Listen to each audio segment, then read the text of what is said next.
रूही के दिल में जो अरमान के लिए फीलिंग्स खत्म हो चुके थे वो धीरे धीरे बढ़ रही होती है और इन सभी चीज़ों का जो हिंट मिलता है अभीरा को तो चीज़ें और ही ज़्यादा कॉम्प्लिकेटेड बन जाती है जो काफ़ी बेहतरीन है। तो बात करें एपिसोड की स्टार्टिंग की, तो एपिसोड की स्टार्टिंग यहाँ अरमान की घर सी होती है। अब यहाँ पे जैसे मनीष सागर के बोल देता है कि सीतानामी पे आप सभी को आना है, तो देखो यहाँ मासा तो माना कर देती है, लेकिन घर के काफ़ी सारे सदस्य हाँ में हाँ कर देते हैं कि ठीक है हम लोग आएंगे, लेकिन रूही जाना नहीं चाहती। ये बहुत सैड होती है, बहुत दुखी होती है। अभीरा फैमिली वाले काफ़ी सारे लोग समझाते हैं, लेकिन फिर भी उसकी थिंकिंग साफ है कि भाई वो नहीं जा सकते। लेकिन एक बार को वक्त ऐसा आता है कि जब उससे जाने का मन हो भी जाता है तो सोचती कपड़ा क्या पहने, कपड़ा तो कोई है नहीं जो है इससे पसंद नहीं वो, तो अरमान इसके लिए कपड़ा लेकर आता है। अब यहीं से ना इसके मन में अरमान के लिए फीलिंग्स डेवलप होना स्टार्ट हो जाते हैं और लेकिन इसे पता नहीं होती है कि ये सारे कपड़े अभीरा ने खरीदवाए हैं इसके लिए।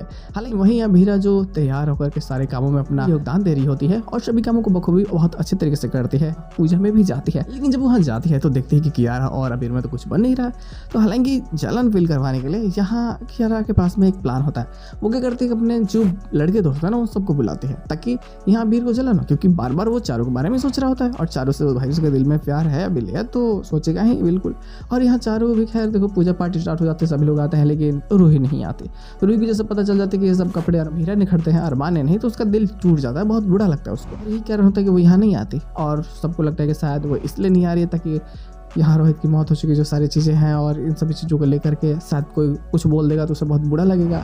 लेकिन बातें बहुत ही उल्टी होती जा रही होती है और इसके सामने ही एपिसोड की एंडिंग करते जाते हैं। लेकिन जो इसका पोजीशन होता है वो मजेदार होता है। देखो जो रूही का बच्चा है ना वो धीरे धीरे अरमान को अपना पिता समझ रहा है और बार बार उससे पापा कह रहा होता है। हालांकि इस चीज़ को लेकर के थोड़ी सी मिसअंडरस्टैंडिंग क्रिएट हो जाती है अभीरा और अरमान के रिश्तों के बीच में, क्योंकि अभीरा चाहती है कि ठीक है वो बच्चा है वो बोल सकता है, लेकिन फिर भी इस चीज़ को सीरियस लेना बिल्कुल भी सही नहीं है, क्योंकि अगर वो पापा बोल रहा है तो भाई उसकी मम्मी का ही तुमको अपना कुछ ना बना ले। और इस चीज़ के लिए वो चाहते कि एक बैरियर बना सके ताकि इन दोनों के बीच में एक दीवार सा हो और अरमान रूही के पास में ना जाए, क्योंकि भाई ये सच्चाई नहीं बदल सकती कि सबसे पहले अरमान रूही से ही प्यार करता था। चीज़ें कॉम्प्लिकेटेड होंगी और मजेदार भी, लेकिन इसके साथ में शॉर्ट कैंडिंग कर दी जाती है तो देखना मजेदार होगा कि भाई इस सीतानवमी में क्या बवाल होता है। तमाशा तभी होगी ही क्योंकि यहाँ बवाल अभी होना बाकी है। तो बस वीडियो लगा उससे बस इतना ही।